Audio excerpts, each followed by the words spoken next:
Sathya Sai Speaks, Volume 8, Chapter 19, The Revelation, Part 3 of 3. I have not got the slightest intention to utilize the Seva Samitis, service organizations, to propagate my name or to canvass homage for my name. No, I am content only when spiritual endeavors and disciplines to elevate and purify man are progressing everywhere. It is only through these that my universal reality will be revealed, so do not limit me to the boundaries of any one name or form.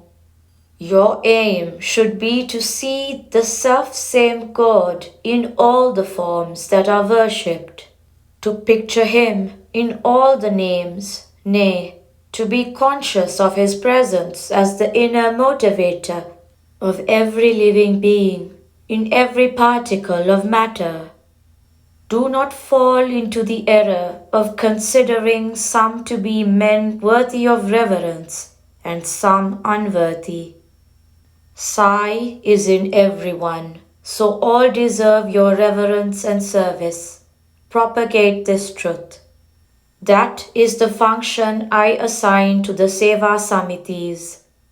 You can observe me and my activities. Note how I adhere to righteousness, moral order, truth, and universal compassion. That is what I desire you to learn from me. Many of you plead for a message from me, to take back to the Samitis of which you are members. Well, my life is my message. You will be adhering to my message if you so live that your lives are evidence of the dispassionate quiet, the courage, the confidence, the eagerness to serve those who are in distress that my life inspires you with. God is immanent in the world, so treat the world lovingly as you will treat your master. Krishna served the Pandavas. He drove the chariot of Arjuna. So, though he was not a king, he became much more a kingmaker. Serve, whatever the obstacle, whatever the cynical ridicule you may attract. Such reactions are inevitable when one is engaged in doing good. Take my example. Praise and calumny have accompanied me throughout the ages. Opposition and obstacle only tend to highlight the good and strengthen resolve. Do not exaggerate the significance of miracles. The torture that his father inflicted to turn his mind away from God helped to bring out the unflinching devotion of Prahlada. The wickedness of Ravana served to reveal the might of Rama's bow. Traducers like Shishupala, Dantavakra, Ravana, Kamsa are inevitable accessories of every incarnation. This Sai Rama too has that age-old accompaniment. Now too their brood is evident. On one side, adoration and homage are piling high into a peak. On the other, abjuration and slander are also peak high. Standing between them, I bless them both with lifted hands, for I am not elated by one or depressed by the other. For the traducers will be rewarded with the crown they deserve. I will be crowned with my own glory. Of what avail is it if you simply worship my name and form without attempting to cultivate the samatva, equal love for all, that I have? Or my shanti, unruffled equanimity, my prema, love, my sahana, patience and fortitude, my ananda, ever blissful nature. You elaborate in your lectures the unique powers of Sai. the incidents that are described as miracles in books written on me by some persons. But I request you not to attach importance on these. Do not exaggerate their significance. The most significant and important power is, let me tell you, my prema, love. I may turn the sky into earth or earth into sky, but that is not the sign of divine might. It is the prema and the sahana that is effective universally, ever present. That is the unique sign. A unique world conference held for the first time. When you attempt to cultivate and propagate this love and this fortitude, trouble and travail will dog your steps. You must welcome them, for without them, the best in you cannot be drawn out. If gold was as plentiful as dust, or diamonds as easily available as pebbles, no one would care for them. They are won after enormous exertion and expense.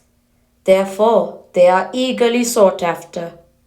Since those who have devotion are gathered here, and people of all nations have come, I cannot but tell you one fact. World conferences dedicated to religion or spiritual problems have no doubt been held before, as have conferences of followers of particular faiths. But these have been held only after the demise of the founders and divine inspirers.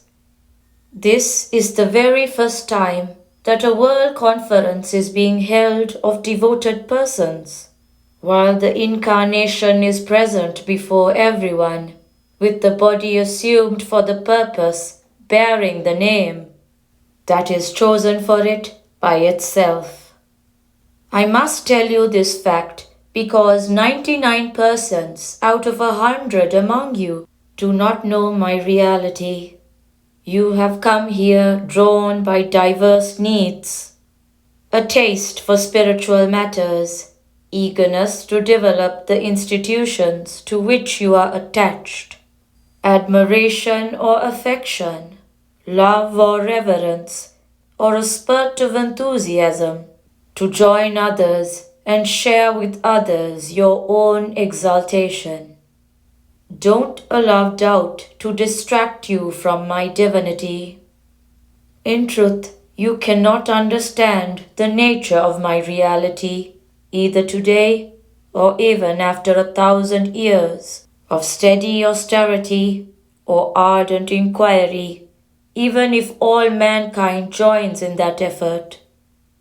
But in a short time, you will become cognizant of the bliss showered by the divine principle which has taken upon itself this sacred body and this sacred name. Your good fortune which will provide you this chance is greater than what was available for anchorites, monks, sages, saints, and even personalities embodying facets of divine glory. Since I move about with you, eat like you, and talk with you, you are deluded into the belief that this is but an instance of common humanity. Be warned against this mistake. I am also deluding you by my singing with you, talking with you, and engaging myself in activities with you. But at any moment my divinity may be revealed to you, and so you have to be ready, prepared for that moment. Since divinity is enveloped by humanness, you must endeavor to overcome the Maya, delusion, that hides it from your eyes. This is a human form in which every divine entity, every divine principle, that is to say, all the names and forms ascribed by man to God are manifest. Sarva Devata, Sarva Rupalanu, Darinchina Manava Akarame Akaram. Do not allow doubt to distract you. If only you install in the altar of your heart steady faith in my divinity, you can win a vision of my reality. Instead, if you swing like the pendulum of a clock, one moment devotion, another moment disbelief, you can never succeed in comprehending the truth and win that bliss. You are very fortunate that you have a chance to experience the bliss of the vision of the Sarvadevata Swarupam, the form which is all forms of all gods, now in this life itself. Let me draw your attention to another fact. On previous occasions when God incarnated on earth, the bliss of recognizing Him in the incarnation was vouchsafed only after the physical embodiment had left the world, in spite of the abundance of clear evidence of His grace, and the loyalty and devotion they commanded from men arose through fear and awe of their superhuman powers and skills, or at their imperial or penal authority. But ponder a moment on this Sathya Sai manifestation in this age of rampant materialism, aggressive disbelief and irreverence.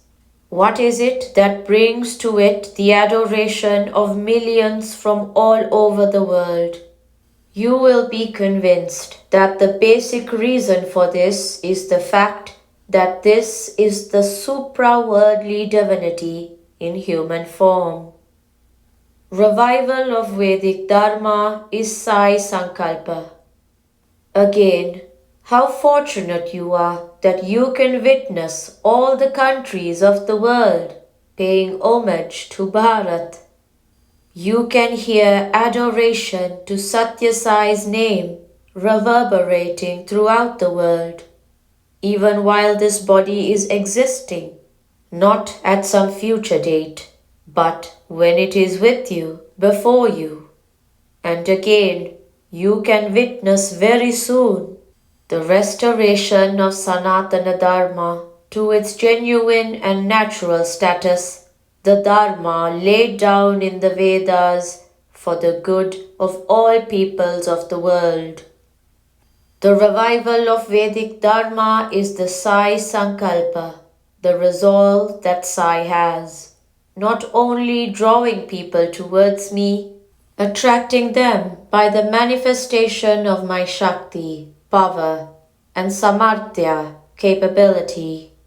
This is not Brahma Tattvam, phenomenon of delusion. This Tattvam, phenomenon, will sustain truth. It will uproot untruth, and in that victory make all of you exult in ecstasy. This is the Sai Sankalpam. Vedic truths are not merchandise to be sold. Some persons, even those who have reached a certain stage of leadership and authority, have started exchanging the Vedic formula and the principles of Bharatiya culture for profit, selling them in fact, and Westerners too are inclined to purchase them. These truths and discoveries are not merchandise to be sold and bought. Therefore, I am going to Western countries soon, in order to apprise them of their real worth and put a stop to this bargaining. Already the authorities of the universities in the United States of America and the leaders of the students of those universities have written that they are eager to welcome me and they have drawn up programs for me. It was only yesterday that passports for my visit to Africa have been brought, praying that I may visit those countries soon. I am proceeding to Africa before the month of June. So utilize the chance of association with me as much as possible, and endeavor as quickly and best as you can to follow the directions that I have been giving. Obeying my instructions is enough. It will benefit you more than the most rigorous asceticism. Practice Satya, truth, Dharma, righteousness, Shanti, peace, and Prema, love, which are dear to me. Resolve to keep those ideals before you ever in all your thoughts, words, and deeds. That can confer on you the summum bonum, the highest truth of mergence in the supreme substance of divinity. End of part 3 of 3, World Conference of Bhagawan Sri Sathya Sai Seva Organizations, Bombay, May 17th, 1968.